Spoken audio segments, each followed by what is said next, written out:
that's a nice little backdrop you got behind you. What is that? Yeah. Okay. So this was actually a gift many years ago during the live streams when we were still in lockdown. And I would just ask people like, hey, what do you think the room should look like? And they'd send me shit. And I was like, it's too bad it's not like one of those brick ones, like it looks like bricks. So they sent me this huge fucking backdrop that was bricks.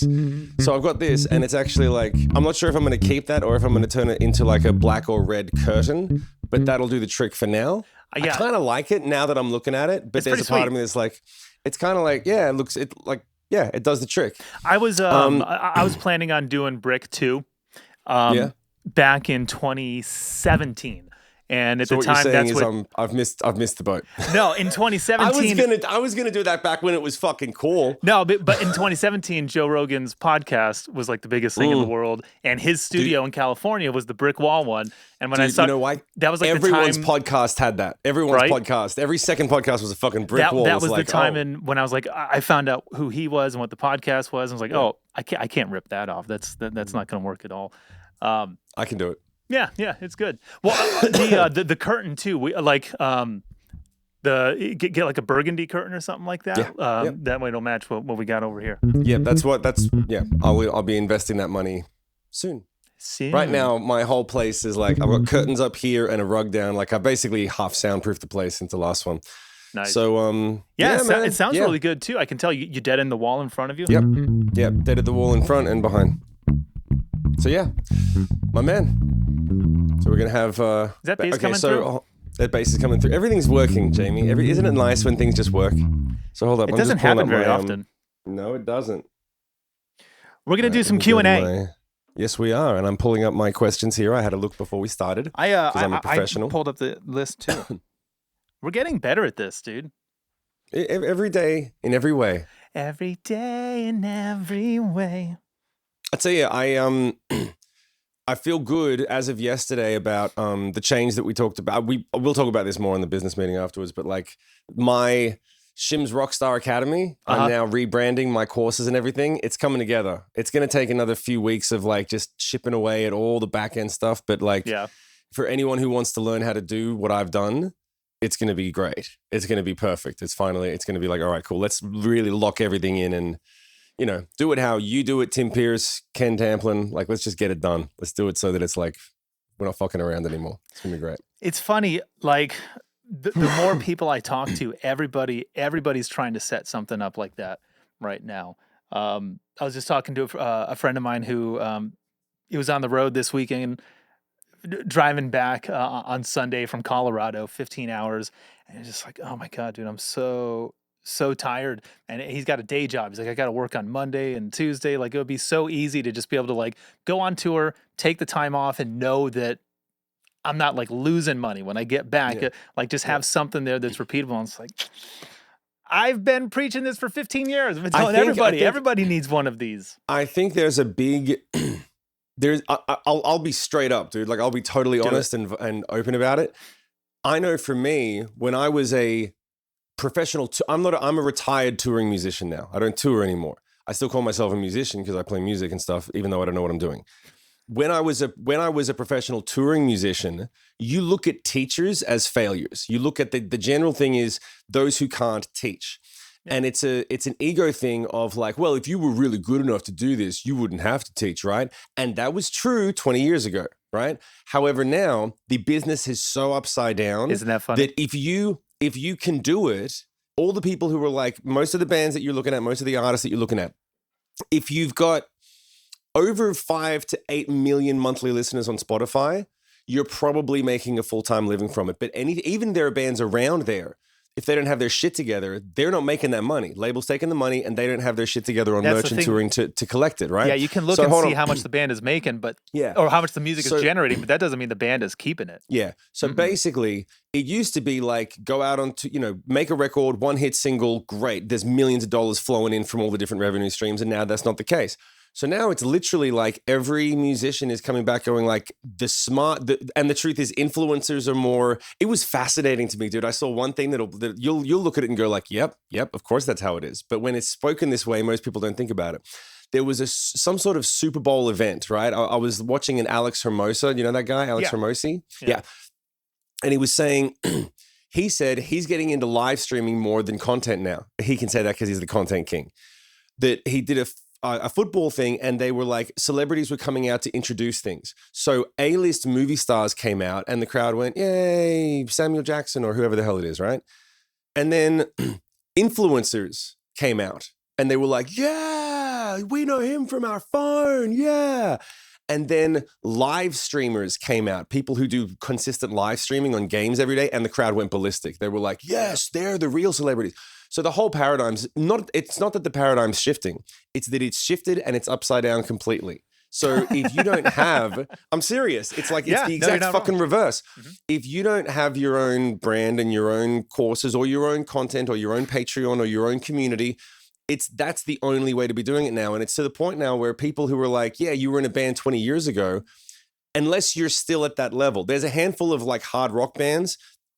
There's Shinedown, Papa Roach, the ones that we look at and go like, well, yeah, we still, of course, they're legacied in, right? But there are other bands like, I love you guys, I love you and I appreciate you and you're my heroes. But there are other bands like Seven Dust that are like, they were big and they're still great, but they don't have the same, they've still got to tour and do theaters and clubs and stuff, and they're selling out their things. Or there's other bands like Chevelle. Love those guys, but they're still grinding. Like they can't sell out. They can't headline and sell out a whole tour on their own, like Nickelback or Shinedown or whatever.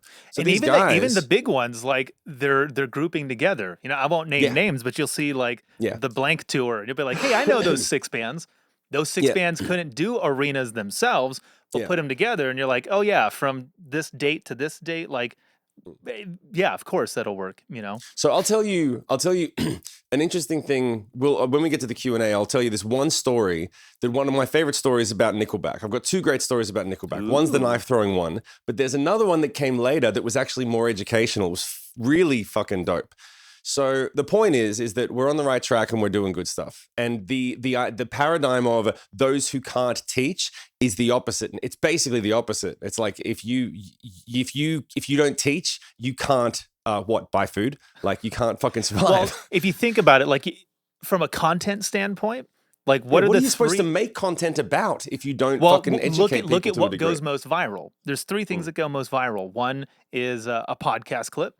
You know, another one is something crazy, ridiculous, over the top, either rage bait or violent or just people so over the top. Whatever it is, it's like we know what that is, right? Yeah. Shit clicks. And then the other one is tutorials. Those are the 3 things that pop the most. So if you want to get eyes on you, and if you want to make a living, and if you want to build a following and all those things, like you got to choose one of those 3, you know? So for musicians, super easy, you know, just teach what you know, teach what you've accomplished. And that's one of the things that we'll get into today. Because that is one of the questions. Actually, we should just jump. All right, into you know what? Let's dive into the question so we don't waste people's time. Let's dive in and start doing this. So how Wasting do you want to roll people's time. I don't want to waste your time. How do you want to roll this? You want me to ask the questions that you put up here? You know, let's do this. How about this? We'll ask each other. So we're gonna circle jerk it. Yeah. I'll do the first one, and we'll both give an answer. You read the second one. We'll give an answer. Done. Right? Okay, all right. Cool. So this one comes from Jeff. Jeff wants to know, what's the craziest thing that's ever happened to you at a show? I'm gonna assume this means one that you were playing at, not necessarily. No, hey, shit. Any show you've been to, the craziest thing that happened to you, not that you saw, happened to you. That's what he said. Craziest thing that's happened to you. You go first. Okay, me first. If my instinct is this, and this is also in the course, I use this as a story to teach how to control a crowd. We were doing a festival when I was in Sick Puppies. We were doing a festival in Sweden, big festival that Iron Maiden was headlining. It's our first time in Sweden, right? But people have heard of us. We got a couple of hits, so we're opening the main stage. Thousands of people have shown up, and there's at least a couple of thousand people that are like, we're actually here to see you, right? Plus a lot of people that are like, you guys sound cool. We're here for the festival. We get into the second song, and I'm talking festival stage, massive PA, like 20,000 watts, fucking huge festival stage. The whole thing shuts down. The entire stage goes dark, dead. And I'm looking around like, like immediately everyone knows, right? And we're like, fuck, I look around here, I look around there, and all of the texts do this. They go, shrug, we don't know what happened. Oh, did you, what? I'm like, fuck. And all of these people, it's the second song. So they're in the palm of my hand. They're ready to rock. We got a half-hour set. And they're like, yeah, when are you playing? You're going down. I don't know. The stage just went dark. So I have a bag of tricks that I pull out when shit goes wrong. If the tracks go down, if the snare drum falls over, if the bass amp, if anything goes wrong, you got about 1.5 minutes of tricks to get you through until the show's back up. So I figured I got a couple of minutes until the stage is back up. So I go and I do like, hey, you guys ready to rock? Yeah. Ladies, what about you? Ladies, make some noise. Boys, make some noise. Ah, man, the boys kicked your ass. Ladies, show them how it's done. Okay, cool. Well, how much time? 1 minute? Let's split down the middle. Yep, Left versus right. side. Left versus right. Okay, cool. 1.5 minutes. Hey, anyone ever been to Sydney, Australia? I'm like, fuck, I'm running out. I'm looking around. I'm like, I'm running out of things. And the guy just keeps shrugging. And so I'm like, okay. He comes over to me and he's like, you might want to just step off stage until we figure out what this is. And I said, I'm not fucking walking off stage. Like they're going crazy. Like ladies, gentlemen, like left and right, they're digging it. So I'm like, I'll just keep riffing, okay? So I keep doing this thing and I'm like, all right, you guys know the next song all the same, wrong, all right. And they're like, yeah, cool. You guys sing it. And then you guys tell the guys at the back. And then the whole crowd singing the bridge to all the same. And then I look over, still no stage. I'm like, all right, let's do Odd One. You guys know that one? Yeah, it's going to be okay. Cool. I get them to sing the 3 songs that they know, and it eats up about 8 minutes of time, 10 minutes of time. And then I'm like, yo, do you guys, and they literally, I was like, should we leave or should we keep singing? And they're like, keep singing. I said, you need to tell this crew to get their shit together. And I'm doing it all like this. There's no microphone. Yeah, there's no microphone. I was going to say, stadium, they can't hear you in the back. Yeah, the first 1,000 people can hear me. Everyone else behind is just following the lead of the first 1,000 people, right? So I'm like, tell the crew to hurry up. And they're like, hurry up, hurry up. Okay, so I'm pulling out every trick that I've got until finally the guy walks over to me and he taps me on the shoulder and I'm like, is it ready? Is the stage ready? And he goes, nah, that's half an hour. You're done. And I was like, I've been doing this for half an hour. I've been doing this for about 25 minutes. We had 5 minutes set. And then I riffed the crowd, thousands of people, no microphone for 25 straight minutes. And then I told him, what did I do at the end, Jayme? What did I tell him to do at the end? Go buy some fucking merch, I think. I told you, go follow me to the merch desk. I said, did you have a good time? Yeah. Well, the rest of the show is going to be great. The stage will be figured out soon. Come down. I want to meet every single one of you guys. You're amazing. You're awesome. Thank you so much. We're the only band that sold nearly as much merch as Iron Maiden. We sold out of all of our merch. Iron Maiden sold the most, and then it was us. And of course, right when you get off stage, the next band had sound. Yeah. What had happened was we found out later that the stages are run by these massive generators. So this some newbie, some amateur came up and he was told that he needs to refill the generator. So he just switches the generator off to refill the tank and it takes half an hour for the generator to start back up again. So he just literally was there. He was like, switch, and then the whole thing shuts down instantly. Yeah. And it was like, yeah, some guy just literally went and turned off the entire stage and fucked you. I was like, great, thanks. Okay, cool. The irony was, it's a good story of alchemy and making lemonade out of lemons, because we still sold all the merch. Everyone had a great time. We got these rave reviews in the blogs and stuff the next day. Like, the standout show was from the band that didn't make a sound, So that was the most memorable thing that's the craziest shit that I'd ever seen. And to be able to be the guy who did it, like, I'd seen other bands do crazy shit, but every other band that I've ever seen or heard of would have walked off stage after a couple of minutes and been like, we'll let you know if it comes back. Like, the worst one I ever saw was the band's laptop went down, and this is a huge metal band. Everybody knows them. And the laptop goes down like during the intro of the first song, 20 seconds in, everything stops.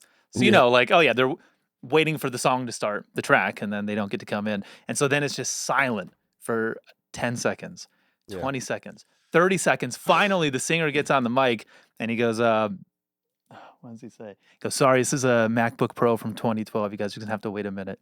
And we literally wait another 60 seconds, dude.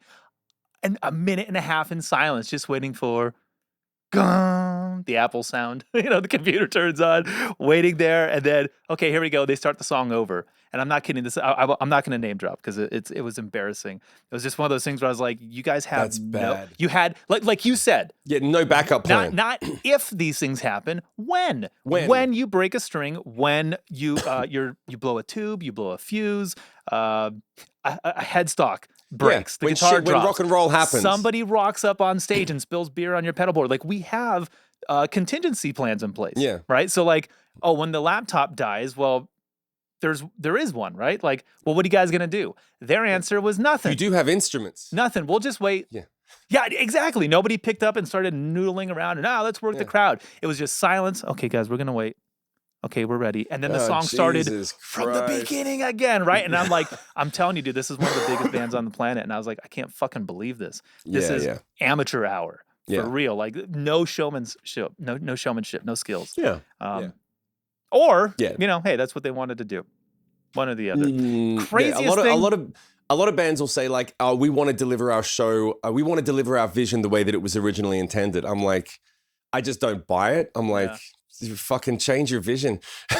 Well, adapt, evolve your vision. From the rest of the show, I kind of devise it like it's one of those bands that, they all do live in a different part of the country. One's in Florida, one's in Maine, one's in Washington, California. Like they're scattered. And this is the 4th night of the tour. This is their 5th time playing together this year. Yeah. They did a rehearsal and now they're running the set. It was one of those kind of bands. Craziest thing that's ever happened to me on stage. Okay, this isn't a show I was playing, but I was on side stage. I was teching for the band America, and I almost got in a bar fight with Gary Busey. Yes. And here's the thing: I do have to say, I almost got in a bar fight, and this is going to be not as cool of as a story as if I did get in a bar fight with Gary Busey. So I just want everyone to know he never connected and never got there. Clearly, because I'm not rich, I would have sued the shit out of him. Would have been great. Would have changed my whole career. But so I'm standing side stage because my friend was the guitar tech in America. And so I would roadie for them on occasion. I would drive the bus or the van, the gear, whatever. Because we're like 20 years old, 21. We're still in college. Yeah, no, I get it. Yeah. And so I'm sitting there side stage, watch, like at a typical theater, like there's plenty of room. There's a walkway up and then there's the tech booth right here. I'm standing right next to my buddy, Bill. Shout out, Bill. And all of a sudden, two things happen that like I don't understand. All of a sudden, like somebody falls into me. I think they fall into me. And then like it's pitch black on the side of the stage, right? So somebody boom bumps into my shoulder and then like falls literally in front. I'm facing the stage. I don't see what's going on. And all of a sudden, this big person runs into me. And I'm like, oh shit, dude, are you okay? I lean over and pick him up. And it's Gary Busey.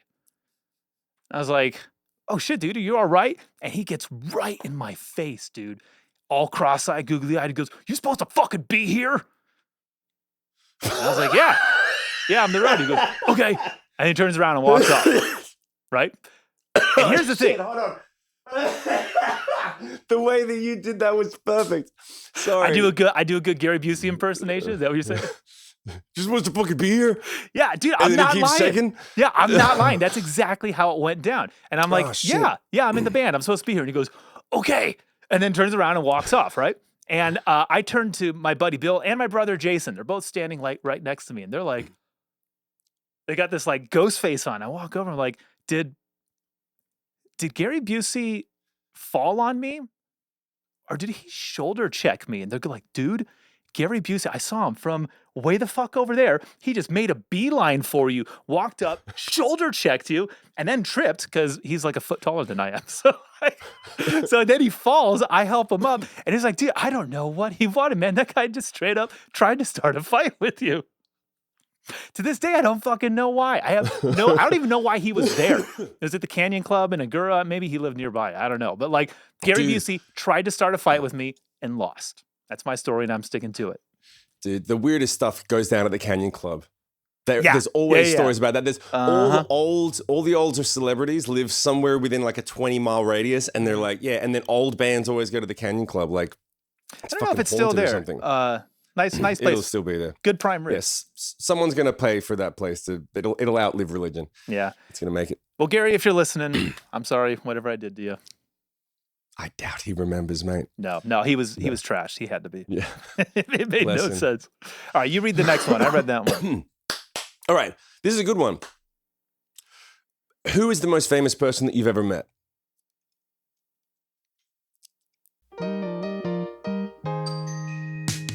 Thank you all for showing up, hanging out today.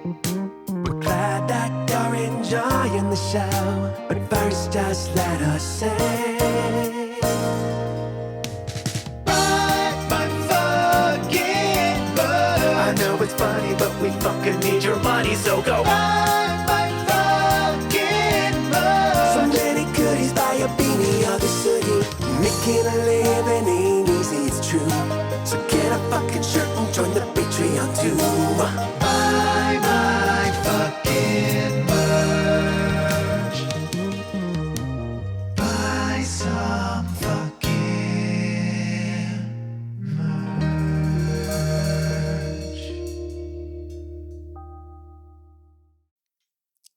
Do you want to go? No, you got to go. I went first last time. Oh, yeah. Well, I just got done talking. And I just asked you a question. What do you think this is? I asked, come on. The most famous person I've Ask ever myself a question. Bill Murray. Like, do I look like Gary Busey? Ask myself a question and then... No, you're not trying to Okay. start fights with me. Who's the most famous person you've ever met? Bill Murray. We were playing The Tonight Show, and in our dressing room, we're just hanging out because the way you do those things is like you have a sound check at 9 in the morning or something, and then you film at 3. So you're just hanging out in a green room the whole entire time. And Bill Murray walks in, pops his head through, and goes, "Hey, you guys the band?" And we're like, "Yeah." He goes, got any booze? Can we do some shots?" And we look around, like there's craft service. So there's there's Melba toast and hummus. There's apple juice. Like, I got a water bottle, dude. I don't have any booze. He goes, "You guys are the band. You're a bunch of fucking writers. You don't have booze." And he walked out and just kept going down the hallway, right? But he did that like 3 more times in the day. He just kept coming through. "You guys have any booze yet?" "Ah, fuck you guys. You're not musicians. You're writers." You could just go down to the next hall, to the next room, whatever. And this was during COVID. Yeah, this was January of 22, I think. Whatever it was, New York was still like not fully open, and so we had to stay in our dressing room. And one of the PAs comes in, and we asked her where Bill Murray was because we wanted to get a picture with him because he kept coming in. He kept coming in to mess with us. And we were like, he keeps leaving before we get the camera because he's not announcing himself. And by the time we Bill Murray, oh, he's gone. Fuck! Like, we want to get a picture with Bill Murray. And so the PA comes in. She's just checking. "You guys got 10 minutes?" And we're like, "Yeah, is Bill Murray still around?" And her face just, "Is Bill Murray here again?" And we're like, what the fuck does that mean? She goes, "He's just got a key to the building. He just shows up and fucks with people. Like, that's what he does." And then she gets out there. "Yeah, he's on the 7th floor now. Yeah, he's up here. We're at 30 Rock, whatever floor the Fallon show is on." I was like, yeah. So she was like, he just comes around. He's got a key. He lets himself in and out. We don't have any control over it. It's fucking Bill Murray. But I realize this is the best part of this story is also something that didn't happen, and I'll explain why. Because we didn't have any booze. He wanted to take shots with us, and we were all not drinking because we're about to get on live television. None of us have played on the Tonight Show before, right? So like, this is a big deal. We're not getting loaded. I found out later there was weed in the dressing room. We had some joints, and I was like, "Oh my God, we almost had I could have had a joint. I could have smoked a joint with Bill Murray had I known that, hey, sorry, man, there's no booze, but," right? But then I realized also, like, that's probably the best thing that didn't happen, because here's what would have happened. For sure, we would have lit it up, and he would have like, "Okay, man, you go. You call that a hit? No, take another one. That's not a hit. Take a bigger hit." He would just make us all smoke and be like, "No, I don't smoke joints." Walk out the room. Yeah, that's very Bill And Murray. then we'd have to get on stage time traveling, basically. So thank God I didn't know that we had weed. But still, I got to meet Bill Murray. That was a highlight of my life because I grew up on Ghostbusters and Caddyshack and everything. So that was a big one. You're one of the only people that I've ever worked with who plays better high. Well, I wouldn't say better. Well, you can survive. Yeah, I know how to navigate the territory for sure. I did it once. And I'll never do it again. It was the worst experience of my life. Yeah, you definitely have to be experienced, and you got to know the material, and you know details. Those are the things that I notice. Like like certain details. We'll leave it at that. You'll miss it. you know, so you're not as quick and observant. But yeah, I love the creativity, and especially like if you know the show. Yeah. Yeah. Would you like to stop now? No, no, we don't need to stop. We can keep going.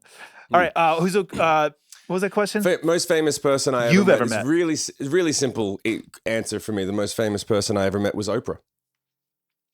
On the Oprah show. And that's kind of one of the most famous people in history. So I still find it hilarious when I'm talking to people. Oh, you're a musician, or what have you done? Oh, you're in a band, cool. And then eventually they're like, "You were on Oprah? Like that's like going to the moon." and I remember I went on Oprah because the Free Hugs video was the first viral video in history. It was the biggest thing in the world. It was when viral videos lasted longer than half a day. And it was about 2 to 3 months of this thing being, you know, it was on the news, it was everywhere. And Oprah calls and she wants to talk to the Free Hugs guy. And we muscled me into the trip to be like, well, the story is that the singer of the band made the video for the guy. So you gotta take them both. And I'm there because I'm like, I want to say the word Sick Puppies band. Check it out, sickpuppies.net. Album coming out soon. .net, like Oprah. Yeah, back in the .net days, right? And so we go there and he's on the show, he's being interviewed, they're talking about it, and I'm just sitting in the audience, right? And I'm like, I assumed we were both going to be on the stage and I was going to have the mic and I was going to have one opportunity to say, yeah, man, my band Sick Puppies have moved over to LA, Sick Puppies this, Sick Puppies that. I'm in the audience in the front row and no one's, I'm not talking. I'm like, I think they're going to cut to me for a second and that's it. And so I'm like, I have to figure out what to do, what to say. So in the commercial breaks, it's hilarious because they go like, all right, we're here with the Free Hugs guy. And after the commercial break, we're going to come back and ask him, blah, blah, blah. See you after this commercial break. And commercial break. And the moment commercial break happens, every fucking middle-aged woman in the crowd, Oprah, over here. Oprah, what's your favorite meal? Yeah, Oprah, of course, how do I lose weight? Oprah, how do I? And they're all Oprah. And she just stands there like the Queen of England, like, yes, oh, yes, yes. I love you too. I love you too. And she's doing that. And so finally, I'm in the front row and I look up and I'm like, excuse me, Oprah. And she turns to me and gives me attention because she knows that I'm part of the story. And I said, look, and I made this shit up, right? We had mentioned it and talked about it, but it was just a fart in the wind idea. It was never going to happen. And I said, listen, would it be possible for me to mention that we're actually trying to do a global virtual hug next month with, we're going to have everyone on computers and we're going to do this thing. And she was like, oh, that sounds fascinating. Yeah, sure. I'll pass it to you before we finish the show. Just mention it. Okay, great. Thank you, Oprah. Great. And so she does that and she's like, well, we're coming up to the end of the show.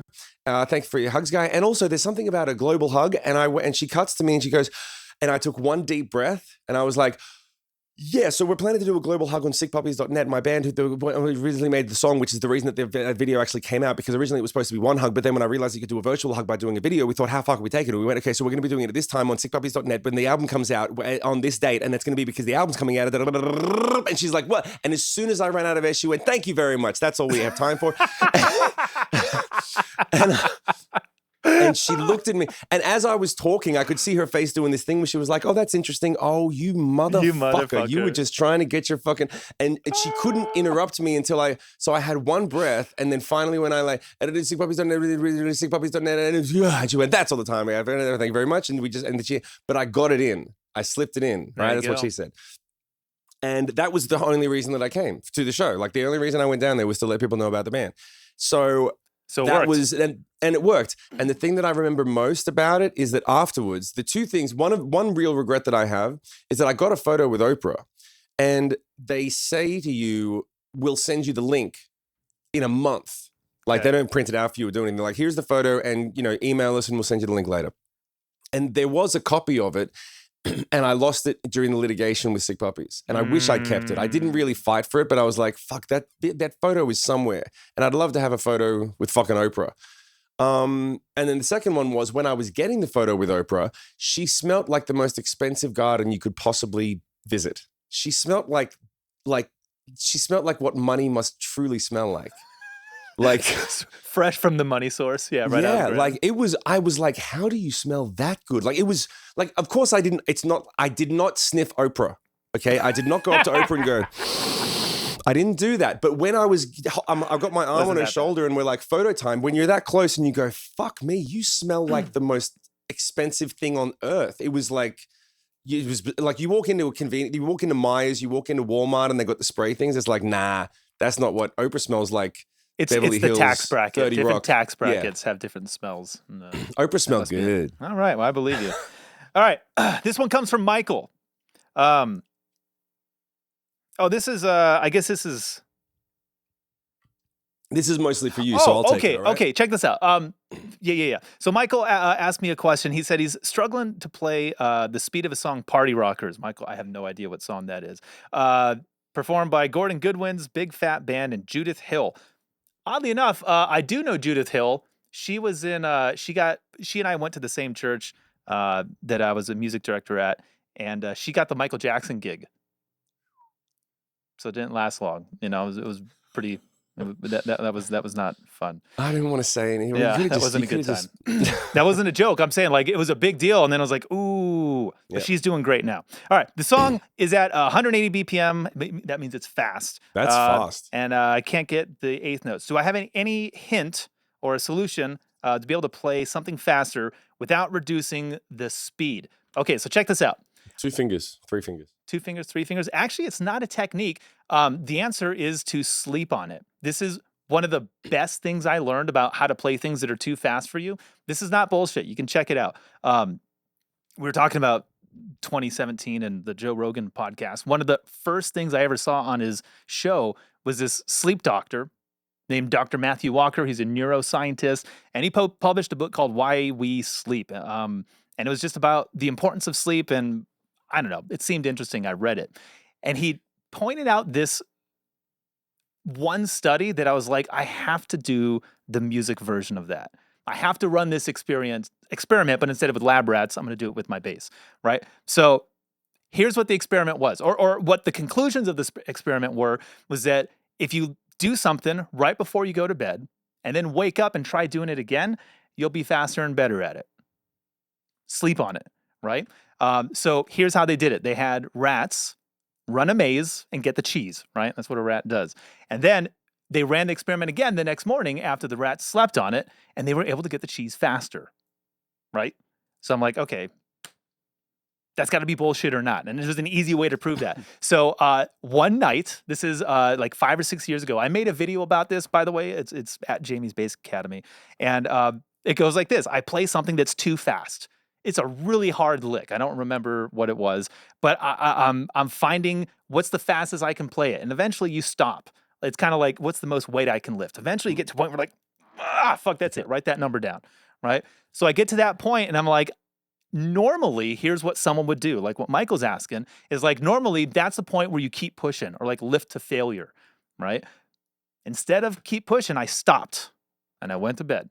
And I woke up the next morning and I started at the BPM that I was struggling with. Like I played it 10 times the night before. I couldn't do it. 120 is too fast. Woke up at 5 in the morning, played 120, effortless and perfect. Went up to 130, effortless and perfect. 140. I was able to get like 25% faster without actually practicing. All I did was I slept on it. And the reason why... Well, hold on, to be clear, you practiced before you went to bed, and then you slept. And then I slept. You didn't practice at lunchtime, you practiced Correct. Right before bed. Right before bed, and then right when I woke up, right? Meaning I didn't continue to work on it for 30 minutes to slow it down and let's get the muscle memory. Like, nope, I just worked on it until I was like, now it's too fast, stop, go to bed.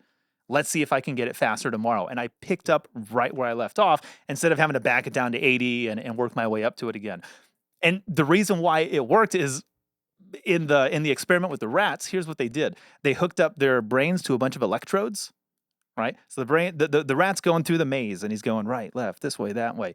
Eventually he gets to the cheese, yeah? So he's mapped out where the maze is. Like he knows how to get to it.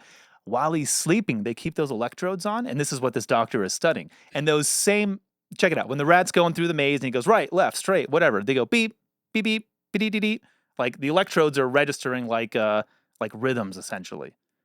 While the rat is sleeping, those electrodes are still hooked up, and what it sounds like is, but if you slow it down, it's beep, beep, beep, beep. It's the exact pattern that he was running, but in real time, it took him 30 seconds. While he slept, he could do it 100 times a minute, right? So your brain is capable of speeding things up and slowing them down while you sleep. So while I slept, I was able to play it way more times than I could in 30 minutes, right? By sleeping, maybe I played it 9,000 times. Who knows? You know what I mean? So the muscle memory is actually able to connect because when you go to bed, your brain is still running those same exact processes. You know, so you're literally learning and developing muscle memory and getting faster at it without doing a fucking thing. I'm not kidding. You literally just go to bed and wake up and you'll be able to do it faster. You know? So that's what I recommend to everyone. When you get stuck on something, go to bed. Sleep on it. Like you have a big decision to make, a lot of money that's about to be spent. Oh, we're gonna make this big trip. Should we do it? Tell me in the morning. You know what I mean? Don't tell me now. Sleep on it because your brain will be running those scenarios, will be doing things that you're not aware of. And when you wake up the next day, like, yeah, you're gonna have more of a peace or more of an understanding about it. So I don't know. That was just one of the craziest things I ever learned that was like, that actually works. Like there's scientific data to prove that, like, yeah, if you want to get better at something, just go to sleep. Yep. It fucking works. I can vouch for it. Just say fuck it and put it down. Yeah. Put it down. I can't do it. Yeah, I'm not lying. Try it. No, I believe you. Next time you get That's stuck. a good one. All right. What was the next question? Shit, I don't know. It said, comment about honest musicians online. Oh. So what's this about? Hold on. That was one that I emailed you. Okay, this is one that we're actually gonna. We kind of got to talking about this in the beginning. I have it pulled up right here. Yeah. Okay, so this isn't so much a comment. Sorry, a question is as much as it is a comment. I'd like to hear your thoughts on this. I'll do the fast version because this is a lengthy one.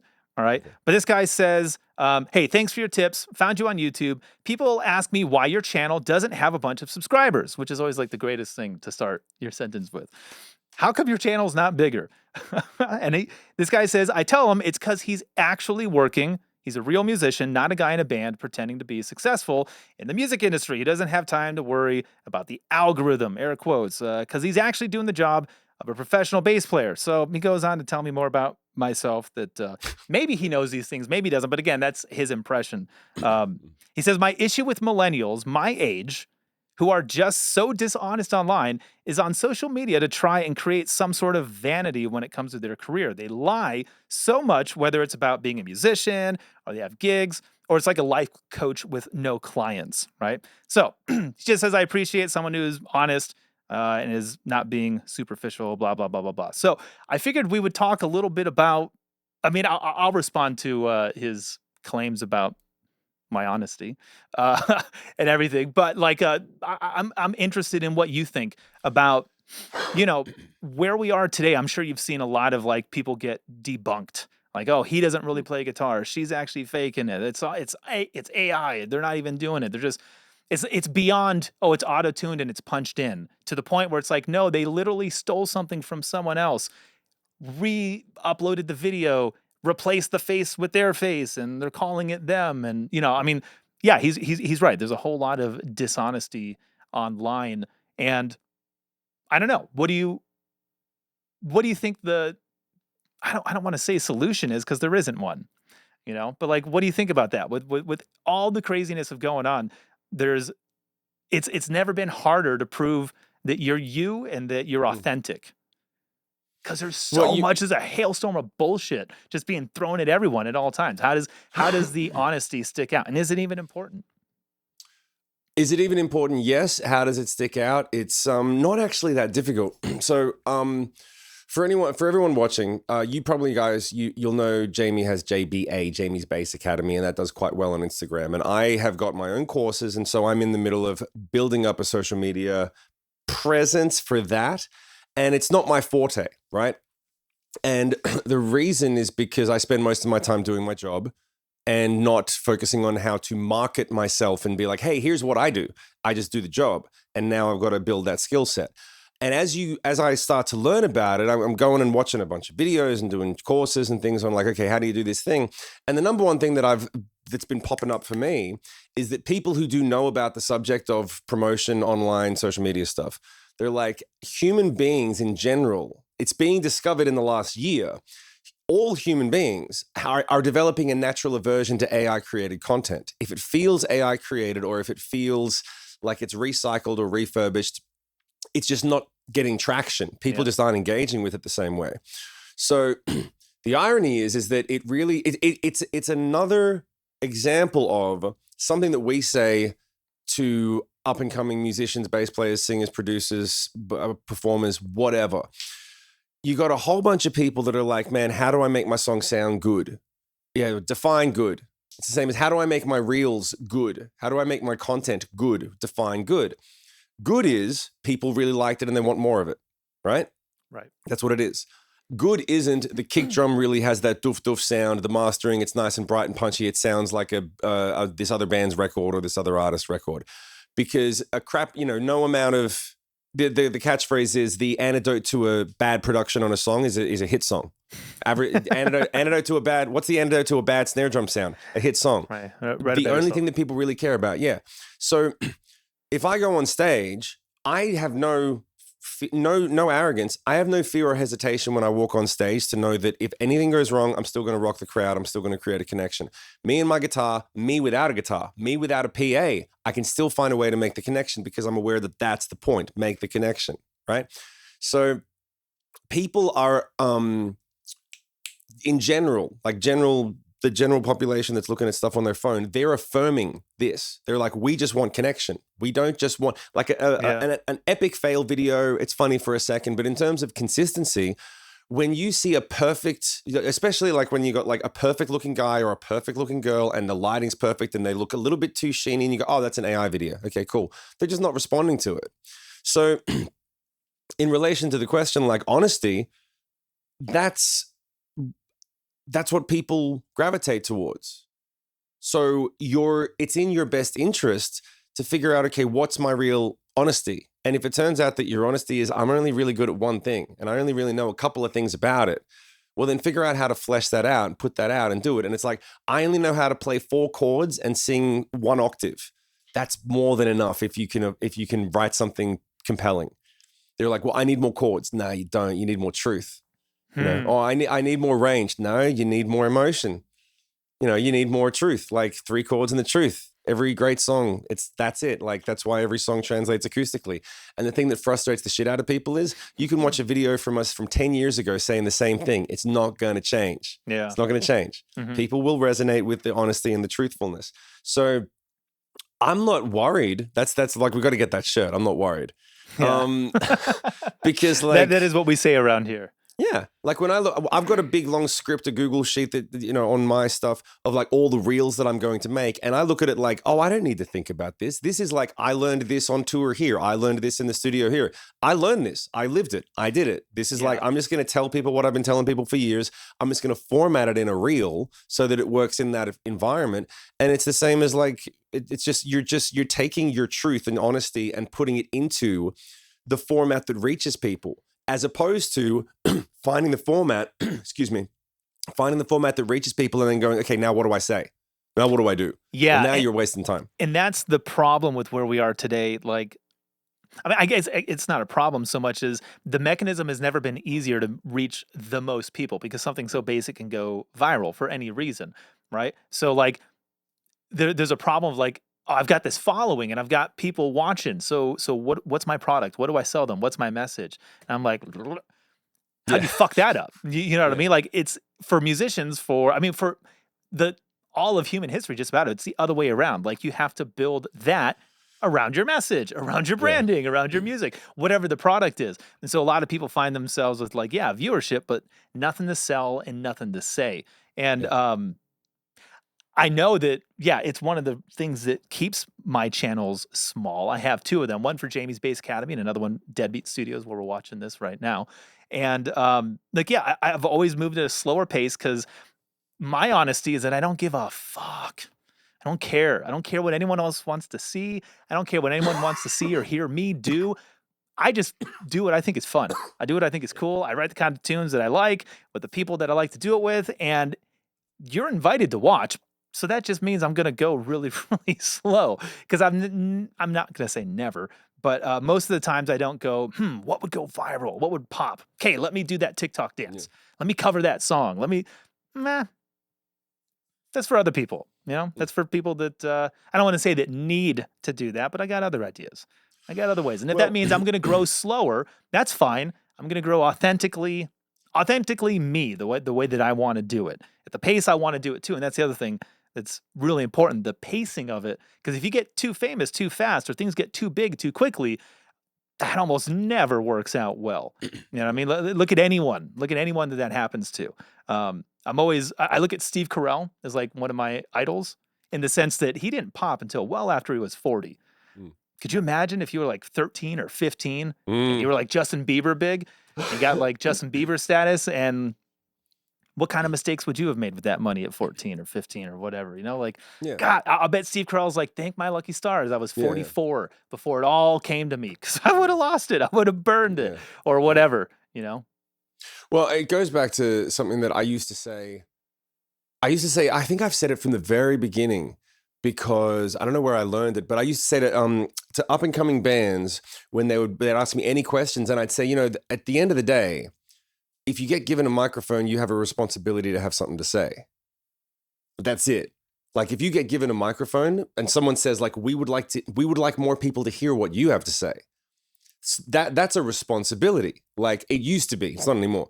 But it used to be like, if you actually get to the point where like you are invited on a stage with a microphone and say, please share these things that you are going to say to more people, it better be valuable. It better not be dick and ball jokes with no substance, right?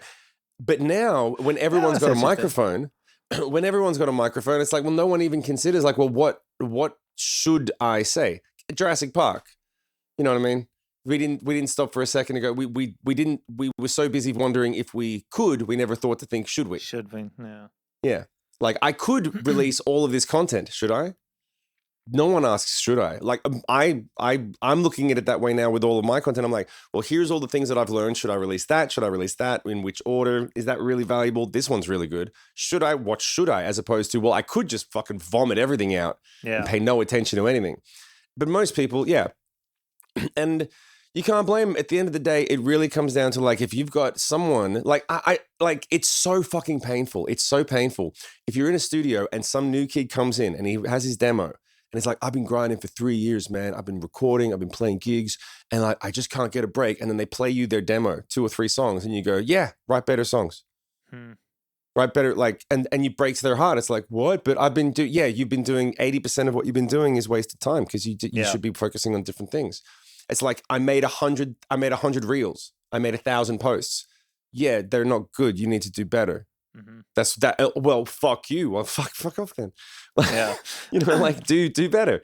And people can't handle it. They don't want to do it. It's like, okay, well, the proof is in the pudding. If you release one good thing and it connects, it'll pop. It'll pop at least enough to go like, oh, that's responding. Let's do more of that. As opposed to, let's make 100 things with no idea of what we're trying to say and then bitch and complain that no one cares about what we're saying. Well, if you don't care about what you're saying, why would you expect anyone else to? Yeah. And that's my advice to anyone, is like, think really hard about that part, you know, because what you're going to end up doing is the thing that pops the most. And so it's like why I built this studio, I built this show, I built everything around it. So it's like every time we have to do this, whether it's this type of podcast remotely, or I actually get people in the room like I'm going to have next week, or whatever it is, like, I love coming and doing this every single time. If I didn't like doing any of this, I'm volunteering for it. It's my fault.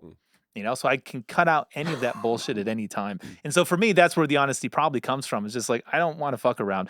I'm not over 40, but I'm going to hit 40 this year. And the older you get, the closer you get to realize, I'm like, I don't have that many working years left. When you were 23, you're like, I can do this shit forever. My body's letting me know, like, you don't have forever. I'm not falling apart yet, but it's starting.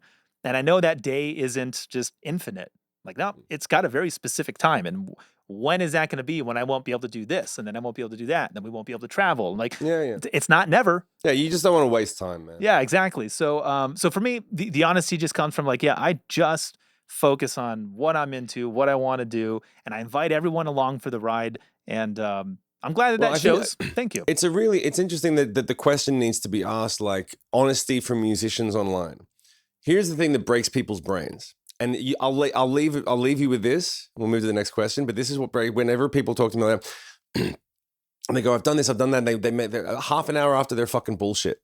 And I'm like, well, it's easy to be honest with people when you're lying to yourself. and they have to sort of like meta out and be like, I'm not lying to myself. I'm like, you sure? Is this really what you want?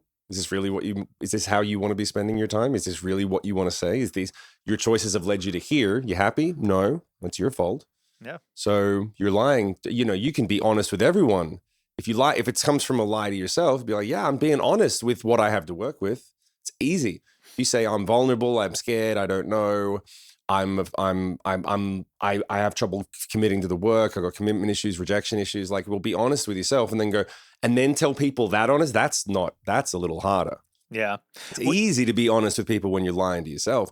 Being honest with yourself first and then building off of that. That's why that's why people ask the question, well, how are you so honest online? Because you have those fundamentals worked out before you open your fucking mouth. Yeah. Well, and plus, like, yeah, you can't pay me enough to not care. You know, like everything I do, I care about it. I want to be in it. And if I don't care about it, I don't do it. And lots of things I do don't return, and that's fine because they make the world a better place. You know, I give a lot of scholarships. I've taught a lot of students. Like it's more about that than it is, the ROI, the $ ROI. You know, so. Yeah, I think, yeah, where does the honesty come from and why is it important? Like, yeah, it's literally the only thing you have, especially now. Anytime someone shares me, like I was just back in California, I'm hanging with my brother, and I was like, oh, have you heard this band? Have you heard this song? They're, showing me music. My first question is it real? Is it AI? Did you check? I mean, I'm not like, oh, that can't be real. I'm not like attacking. I'm just like, I'm just curious. Did you look? Is it a real band? Oh, fuck, man, I don't know. Shit, they only have one song. It's probably not, but like from now on, whenever we see something or hear something, that's kind of going to be the first question. Is it real? Did it actually happen? Is that a real person or not? And I never thought like, oh, yeah, thank God I started a YouTube channel 18 years ago that still doesn't have 100,000 subscribers. Yay. But at least I can prove I exist and I'm real and I can do the things I've done. And that I did, and I don't have to. Dude, I'll tell you, I do the same thing when I'm looking at like anyone who coaches singing or performance, because that's now my niche. And I'm like, where's the reel? Where's the video where you show me your credits? Like how many songs did you put out? How many tours? Where's your live footage? Yep. What's your chart position? I'm like, none of these fucking people have done shit. They're like, nobody cares. I failed consistently enough to learn from mistakes. And I'm like, well, what about everyone's done that. Yeah. Everyone's fucking failed a lot. Like success is just a law of averages eventually. Mm-hmm. Failing upwards, yeah, usually. Yeah. So like, but and I'm like, oh, okay, that's why I'm not worried. I'm like, oh, I just got to run down my credits. But when I had a number one hit, here's what I learned. When I did my first sold out 25,000 people tour with Nickelback, here's what I learned. When I did my first solo tours sold out, here's what I learned. Oh, these are credits. This is why I don't need to worry about honesty. I'm like, I fucking did it. Mm-hmm. Yeah. It's not yeah. And that's the other thing too. I've always felt that people who need to talk about themselves, it's kind of like, yeah, teachers. Well, they teach because they can't do. Someone who needs to tell you how good they are can't show you. Yeah. What does that tell you? Yeah. That tells you everything. Tells you everything. So the last question here I thought was interesting, and I'm wondering why you're going to ask. So you ask me. Go ahead. The last one about the last one. I don't remember what the last one is. Mentos. Why? No, this was just, I was genuinely curious. Did you guys have those Mentos commercials in Australia? Nope. Okay, here's the reason why. Because do you even know what I'm talking about? I know of them now. Yeah, because I lived in America. Yeah, well, because I don't know why. Someone like offered me one the other day. And the funniest thing, dude, that jingle, do you remember the Mentos jingle? Not exactly. Like, so here's the thing. The Fresh Maker. Yeah, exactly. The reason why I was just curious is because I was listening to Foo Fighters, and it just makes me think of Mentos every time. Yeah, I was like, I wonder if Shim gets the joke, because if Mentos and those commercials weren't like a thing, then when you saw it in their music video, like you didn't get it. You know what I mean? Did you know what I'm talking about? The Foo Fighters music video that was I know the music. Sorry, can you hear that? There is like a fucking lawnmower outside my room right now that just decided to go bananas. No, like Zoom is filtering that out. But it'll come through OBS. So that's all right. I saw this is the funniest thing, right? The first time that I was introduced to Foo Fighters, this is how bad I was. I was the kid that was like, hey, does anyone else think the singer from the Foo Fighters looks funnily like the drummer from Nirvana? But with short hair, right? So I got the shit kicked out of me for a few weeks over that one. And then when the Mentos thing was like, oh, I went to the. This is this. Hold is, on, this, wait. Are you this- saying Mentos or Mentos? I'm saying Mentos. Mentos. I'm Mentos. We call it Mentos here. Okay. Okay, all right. So that's the anyway, other thing. when I saw the first. Okay, just wait for it. You ready? I'm waiting. When I saw the first Mentos commercial, I said, "Oh, they copied Foo Fighters." Exactly. Yeah. That And that was the thing. Like, if you knew those commercials, you saw that video, you're like, I know what that is. But I don't. I just literally was thinking that the other day. Because anyone doesn't know, this is one of my most common questions to you is like, hey, do they have this in Australia? Yeah, Do you guys call it that? Is it miles or kilometers? I don't know. Like, I'm just always curious. And I have you on speed dial. So I just was like, instead of texting you, I want to ask you, did you guys have Mentos commercials? And did you understand the Foo Fighters commercial? Or No. did that just totally pass up Australia and anyone who wasn't Totally. in the States? Nope. There's a lot of stuff. A lot of stuff didn't make it to like Journey. Journey never The made it to band? Australia. Yeah, Journey, the songs like Living. This is how bad it is for me, dude. Okay. What's the big Journey song? It's not Living on a Prayer. That's Bon Jovi. It's Just a small town girl. But what's the name of the song? Don't Stop Believing. Don't Stop Believing. So on my first headline tour the Sick Puppies ever did, there was a band that opened for us, forget the name, and they were a good band. And their closing song was and they would start those chords and the crowd would go crazy and I'd be like, fuck, these guys are going to be huge. This is a great song. The crowd already knows it. And I didn't know. And the crowd would sing, Don't Stop Believing. They'd be singing the song. And I was like, my God, these guys are going to be mad. I can't believe we're going to be opening for them next year. And like, and it wasn't until like a month or two later, I said, dude, how come, I swear to God, this is how fucking lame I was. I went to the singer of the band and I'm like, dude, how come you've got like all of these average songs and then the last one is like the killer? Like, what's up? Why don't you write more songs like the last one? And he looked at me like I was like an idiot. And he was like, "Are you serious?" I'm like, "Yeah." He said, and finally he told me, and he put it on he put on the original, and I was like, "Oh, you've got another recording of it." And then the singer came in, and I was like, "That's not it." He had to fucking breadcrumb me through like, this is a cover song. The band is called Journey. I was like, we didn't have Journey in Australia. We didn't. It Oh, man. didn't happen, man. Like Bon Jovi happened. Fucking what do you Van call it? Halen. Motley Crue, Van Halen, Motley Crue, those guys. Journey, it didn't happen. It's a very American band. Journey's a very American band. You know So- what? For me, the but band here's- that I didn't know it was a cover song, I was at the Eagles, and I, like, I'm not a huge Eagles fan, but I know they're one of the biggest bands. Hotel in the world. California. No, it wasn't Hotel California, but Eagles and Foreigner. Like, if a song is on and I'm like, I know this song. Who is that? It's one of those two, right? Yeah. So like, this is 20 years ago, and the Eagles is that band. So someone's got free tickets at the Hollywood Bowl. Nah, fuck yeah, of course I'll go. Yeah, Why not? of course. I should be able to say I've seen the Eagles. And then Boys of Summer comes on, and I'm thinking like, wow, they're covering the Ataris song. That's great, right? And then like the more I listen to it, like, no, this is their song. Yeah. Why are they playing it wrong? This chorus is supposed to be screamed. You know the version I'm talking about, right? Boys of Yeah, Summer yeah, by yeah, Ataris. yeah. That's the only version of that song that exists in my mind. The Eagles one, I'm just like, what is this? This is dog shit compared to I can't hear you. Like, he's not screaming. It's so like just down here in mid. And I'm like, that was the first time I was like, oh shit. They're not covering it. It's the other way around. I felt so fucking stupid. But I'll stand by it, dude. That is the better version of that song, hands down. Fair enough. Yeah, there's plenty of covers that beat out the original version. Not that many. No, there's a few. Okay, There's a besides few. that one, what's the other one? I Will Always Love You, Dolly Parton, Whitney Houston. You like the Whitney version better? Fuck yeah. Please, seriously, It there's no doesn't have contest. to. No. No, you're absolutely right. That is- Whitney wins. There's a million of them. Nothing Compares to You. You know, it was Prince's song, but Sinead O'Connor, her version's a classic. No like Doubt's that. cover of but it's actually like basically the same. Yeah, it's It's basically not that different. But what was the last thing I was? Oh yeah, okay. So here's the last question that I had for you before we wrap up. Okay. Did you guys ever have jingles for fruit in America? Like Fruit, like a tomato? fruit and vegetables, like tomatoes. Like there's a one fruit that like the government is like, hey, we need this, we need the state needs to buy more bananas. because we grow a lot of bananas here. So they do an ad campaign for bananas, right? Maybe the Chiquita banana, but like it wouldn't be. Yeah, it'd be like for companies. It wouldn't be for like the banana. Like Yeah.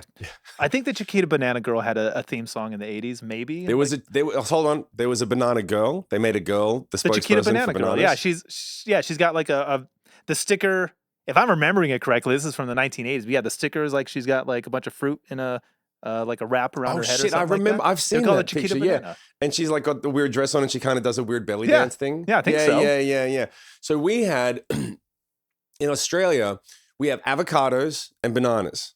Okay, we make a lot of avocados and bananas, right? So we have one ad campaign for avocados, which is Ave an Avo today. I like that. It sounds really good out of the Australian accent too. Yeah. Say it again. Ave an Avo today. Ave an Avo. Ave an Avo today, right? Ave an Avo today. Yeah.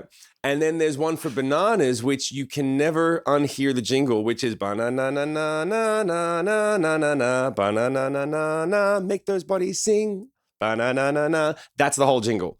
And the whole when you're growing up, an ad would come on and there'd just be kids bouncing around on trampolines and jumping off fucking benches and play equipment. That was the Skibbity toilet at the time. Yeah. It was like there's just kids running around having a great time, and it was like banana na na na make those bodies sing. And the whole thing was, parents, bananas are good for your growing child. Buy bananas because there was this massive surplus of bananas. Parents they'd leave them on the shelf. They'd go brown. No one buys them, and then they're done. Like as soon as a banana starts to get that little brown quality, they're like, "No, I'm not going to buy it." So they really the government did a whole ad campaign on, the farming industry. The banana farming industry is like, well, they pay their taxes, they pay their union fees. We're going to take a chunk and we're going to do an ad campaign that supports the entire industry of bananas, and it worked. And now. Yeah, but like they made Big a jingle. banana. It was like da da da da da. It's like they like banana na na na. Oh yeah, I feel like a banana. Like banana. It's fucking Aussie as, man. It's Aussie as you can get. Aussie as? Is that Yeah. As Aussie I'm as it gets? becoming yeah straight. Like in Australia, we have like if it's like straight. Okay, it comes from straight as. Okay, You just said Okay. okay. You had to say it comes from straight as. Here's the deal. Okay, when you're a kid and you start getting drunk and you're not supposed to, it's like, are you drunk or are you straight as? Which is like what? Straight as what? Straight as a stick. Like straight, like as a stick. It's like straight. you're not drunk. Straight. Yeah, Straight. straight You're edge. not drunk. You're drunk. Well, you're yeah, straight. in the States not we call it straight edge. Yeah, Not straight edge? but we don't have straight edge. It would literally be like straight as. Straight as what? You didn't put And like if you don't- X's on your hands and stuff? Nah, we're not that hardcore. Dude, We're come we're on. so fucking relaxed. So it was like straight as, and then it's everything is as. It's like banana, like bananas sold as much, like I can't even remember the fucking reference that I said a minute ago, but like everything's as. It was like As Aussie. It was catchy as. Catchy as what? Just catchy as. Just As catchy as it gets. what? You're getting rid of, it's like- catchy as it gets. It's like it's fucking Yeah. catchy as. Yeah, but like in America, like and if you tell anyone who's not from Australia, be like, catchy as, and they go, As what? what? Like finish the fucking sentence. Like what? Like I don't want to be left out of the joke. Like no, that's a joke. It's catchy as, straight as, dead as, dry as, mate. Fucking dry as. Dry as what? Dry as a dead dingo's donga. What the fuck does that mean? Well, if there was a dead dingo and it was been there for a while, its donga would be dry, wouldn't it? Wouldn't be a wet donga, it'd be a fucking dry donga. So that's pretty dry. Donner? What are you saying? Dick. Water? Dick. Donger? Dick. Yeah, donga. Donga's a dick. So like a dead dingo's donga would be very dry. How dry is it? Fucking dry as a dead dingo's donga. Like And that's Aussie as. that's Aussie as, mate. It's as Aussie as it gets. As Aussie. Yeah, it's Aussie as dry as a dead dingo's donga. Fucking Seppo. Dude, we're gonna let more Australianisms. Every episode we've got to drop an Australianism. We're over an hour, man. We should wrap up. Yeah, that could be it. Hey, do we have an album out yet? Oh yes, we do. We have an album available. Everything is okay, so how do we do this? We have an album available on Patreon. Actually, If how you do we do subscribe- this? Explain it to me as though I've never heard it before, All right, because so- I really haven't heard all of it. yet. Deadbeats, okay, so Deadbeat Studios and what music they make is working on multiple songs at once. Some of them are finished and released, some of them are in production, but all of them are in great shape, even though they're not technically finished. So what we have is the first volume of the first album's worth of songs, 10 songs available to download. Some of them are in finished, some of them are in progress. And you'll be able to get that version only for a limited time. And then once we complete the songs, we'll be taking that album down, replacing it with the newer versions, and then that will be volume 2. So right now, Volume 1 of Deadbeat Studios' first record is available for pay on Patreon as a download. I don't know how much it is right now because we haven't figured it out. Yeah, we're having our business meeting after this. So it's got 10 songs. They're all fucking amazing. Which ones? Which ones are on it? We got Stowaway. Hold on, I'm legitimately asking because this is Shim handles all the music stuff after we're done recording it. So I really don't know what songs are on the album. So Stowaway. Tell me. So it's Stowaway, Early Grave, and Drunk on Christmas that are already out or part of the record. They're the singles that have been dropped. We've got Muff Diver. Woo! We've got Marry Me. Excellent. We've got War God. Yes. We've got Brand New Animal. We've got I got the list right here. There's a couple of other ones. Is Buy My Fucking Merch on there? Buy My Fucking Merch is on there. Yeah. And which we just released last week. That's correct. Plums. Plums is finished. The only thing missing on that, we're going to do a tracking session for the organs, but other than that song is done. What I Lost to Get Here is in its mix stages being mixed, but my rough mix is available on this record. Modine's, which is the first song we ever did. Which is like the rough. I mastered it, but the rough mix is the mix. Like we're not retracking it. We're not doing nothing else. That song, never touch that song likely will never actually be released. Like that probably will never actually get released on Spotify. It's just going to be Patreon exclusive. And then Courageous, which is one of the songs. Yeah. So I've got a rough mix of that we're working on. So and 10 songs. If anyone wants to know the reason why we're doing it this way, putting out the album not publicly and then releasing them as singles, is because that's kind of how you have, like we were talking so much about content and like releases and all the shit, all the games you have to play these days. Like, yeah, a band has to release a new song like every 4 to 6 weeks, at least. And the way our content system works is like we're filming the process of making the songs, which means like the songs are done after the videos are done. It's kind of like Spaceballs. It's in reverse. We're finished with this content before we're finished with the music coming out. So like it's easier to put this stuff out publicly and release the music publicly when it makes sense to put out a new song within that 4 to 6 week window. But we still have podcast episodes and lots of content that needs to come out in between that 6 week window or whatever it is. So this way we can get all the music out there. If you want to listen to it top to bottom, you could go do it right now. Click on the link, the Patreon that's in the description, and you can stream the whole album as we have it today. And when the song becomes public on Spotify, there'll be, multiple versions. There's eventually going to be multiple versions of these songs because there's going to be different ensemble, but like if you guys have seen, I'm sure the types of sessions we've had in here, different types of players are going to bring different energies, and like we're going to allow these songs to continue to evolve, which for me, if I'm being honest, now we're talking about honesty, this is what I'm most excited about, is like a band wouldn't do this, but we're not a band, so we get to, right? And there's things that a podcast wouldn't do, but we're not a podcast, so we get to do those, right? And I'm excited to create a thing that like I'm taking out the worst aspects of the music industry, the worst aspects of the podcast industry, the worst aspects of putting out content and making music videos, and I'm just keeping the best ones, And this is the only way that we can have the music out so that if you see it in a podcast, you're like, I want to listen to that song, you've got a way to go hear it to where it doesn't hurt the algorithm of our rollout schedule on blah, blah, blah, blah, blah, a bunch of bullshit and that no one it's cares simple. about. It's like you're going to see us working on material. You're going to see us working with the drummers, working with the keyboard player, working with the bass player, whoever else.